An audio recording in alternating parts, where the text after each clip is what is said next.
Hi, hello there. It's Ross Goslin. Just wanted to say hi and let you know that I've decided to take part in Jim's German Aces of the 20th Century group build. And I want to thank all the YouTube videos. I've watched a few of them, Panzerman Bunker, and those awesome cards advertisement kind of thing. Very colorful, very artistic.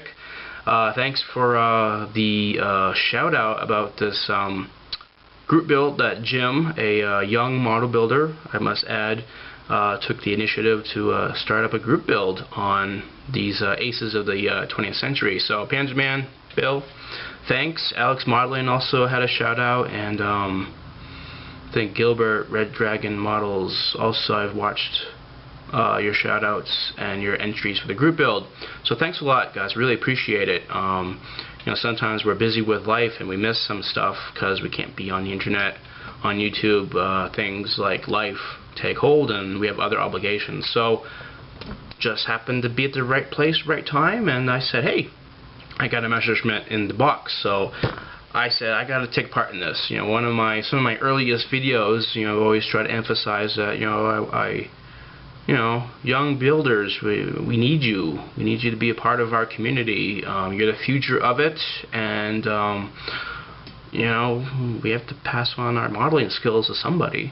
So I encourage it, and I thank you, Jim, for introducing this group build. And so what did I do? All right, what do I got? Well, first I had to read a book. So this is from my father. He passed it down to me. He bought it in a history book club way back in the late 60s or early 70s. It's actually a classic, written by Colonel Raymond Tolvier and Trevor J. Constable. They basically go through some of the top 10 German aces of the Second World War. Pretty comprehensive, and then they have a lot of their appendixes and analysis of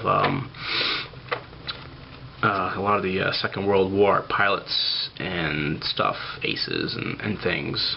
Okay, I really don't know anything about Air Force, and I'm trying to make it really like, oh, I know something, but I really don't. But it's a good book, so I recommend to read it. So there it is.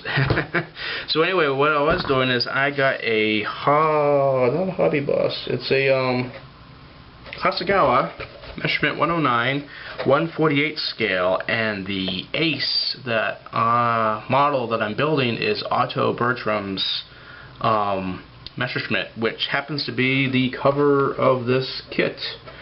And you know, I knew nothing about this person. This is why, you know, Jim, if you're watching this, I really appreciate what you're doing. I don't know if you really fully realize, and when we do things, sometimes we don't realize the effect. But you know, we build these models, and sometimes, you know, oh, I like this decal or something. But you know, each of these models, the decals give it personality. This was actually someone's plane that he flew, and so I never really took time to really, well, who is this person in the cockpit?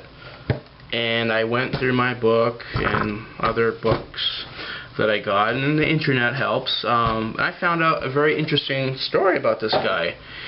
He had about 20-something kills between the Spanish Civil War and all the way up till the end of the Battle of Britain, fall of 1940, and that was it. And I'm like, well, he must have died or something, and because the book didn't say anything about that, whether he was shot down or something. I'm like, 20 kills, I mean, okay, maybe he got wounded or something.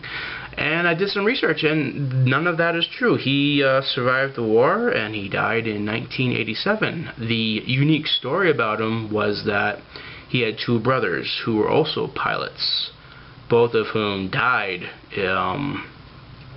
in the war early. And so after the second brother died, the government and the military said, okay, putting the brakes on, we're pulling you out of the frontline combat duty. And he taught at some flyer schools, and he was some commanders of some Jägerschwader units, but never flew. I don't know if he ever flew, but he certainly didn't do any combat. And then post-World War II, when they were reworking the German Air Force with NATO. He had some positions and posts in the NATO units. So I found, hey, that's really fascinating. Knew nothing about that. So let's get to the kit. I usually, I know these group builds, you gotta show the box and the plastic and stuff. I kind of got ahead of myself because if anybody knows me, I don't seem to finish things very quickly. So I want to get this thing done. So it's a Hasagawa. It's from 1990 something, and it's a pretty sweet little kit. Not much to it. It's only got 7 stations or 7 sections in the instructions, so that's pretty basic. But for the year, it's got a nice little cockpit, and or what do we call it, a bucket for all the Air Force model builders, and it's got the panels that go on the flanks and instrument panel, and then we got our recessed panel lines. Those are really sharp and nice, and it's very crisp. It's a crisp kit. So everything's coming together pretty well. The only things I don't like so far that I've noticed, which I'm kind of shocked because Hasagawa, the darn wings, there's no pins for putting the wings on. They just want you to kind of slap it on there and hope for the best. There's no pins, so everything kind of slides. So this is going to be a kind of touch and go building process. When it comes to clamping, I got to make sure that the clamps don't cause it to shift, because there's no pin marking. There's no pins to hold it in place. So that should be interesting. Again, I'm not too sure what they were thinking. And then it came with some photo etch. Got a nice little fret, and got them in here already, and that came out pretty good. And the other part that I didn't like was the machine guns on the wing.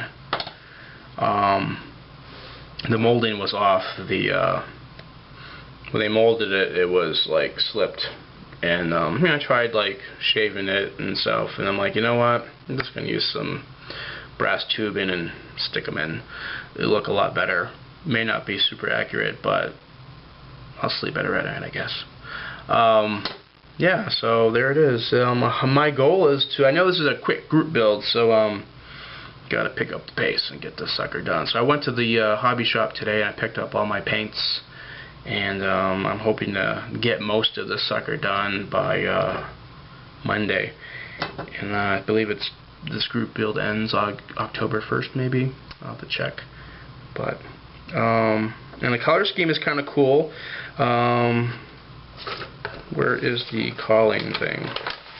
I'm trying to think. So here it is, and it's a kind of a cool technique. It's it had the splinter camouflage, and then at some point they have no camouflage on the flanks and bottom. So it'd just be so if you're flying, it's in the field or something, it's got the camouflage, but when you're flying, it's, you Air Force people understand what I'm talking about. And so it's kind of cool. It's a cool, neat thing. Usually later in the war, probably when they didn't have as much superiority, everything's all camouflage, which is also a nice technique, but I'm not really good at that, at least at this scale. And I'll have to do that for another model sometime. So there it is. And the decals are pretty cool. And yeah. This particular kit I bought, it was somebody had taken some of the decals, so I had to make sure they were there. But all the decals for Otto's plane is here, and I have so there they are. Hopefully I hear good things from Hasagawa, so I don't anticipate any problems. And then the canopy's here. Okay. So I don't want to talk too much, and throw everything back in here. And what I will do is I will probably have another update when most of the model is all assembled and just before painting. And then I'll have the final reveal. So hopefully next week this will be done, which is fascinating because if anybody's been following my channel, that TBF Avenger was the first plane I built in 20 years, and now boom, I'm working on this Messerschmitt. So that's a huge change of pace, and I hope many more planes will be coming out of the workbench over the next few months. Okay. Alright, nothing else more to talk about. Okay, so I will see you all later, and thanks for watching, and I will hear from you all later.